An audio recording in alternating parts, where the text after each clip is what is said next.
Former White House Press Secretary Sean Spicer has been having a hard time finding a job since leaving the White House.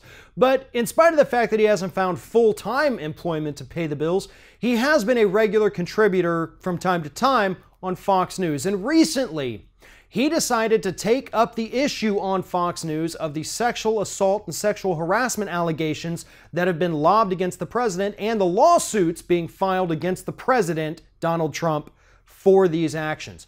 In fact, Sean Spicer, the guy who defended the president during his time in office, actually said that we have to treat these allegations seriously and that the women accusing Donald Trump of this behavior deserve to be listened to.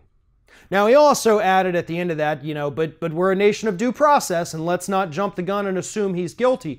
However, the fact that even Sean Spicer at this point is willing to say, you know what, we have to hear these women out, that is a huge turnaround in terms of who is loyal and who is not loyal to Donald Trump. I think Sean Spicer, to his credit at least a little bit, may have seen the light.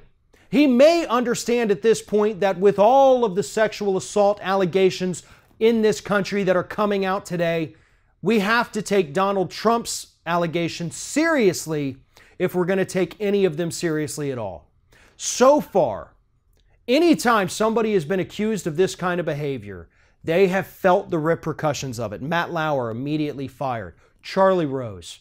Al Franken, though he didn't lose his job, he had to come out and give a press conference, and he's had to address these, and even more women are coming forward. Still, Roy Moore tanked in the polls for a little bit, but unfortunately, because he's a Republican, the folks in Alabama have given him a free pass, and he's now once again tied with Doug Jones. But the bottom line is that everybody has at least had to face some kind of consequence for this behavior.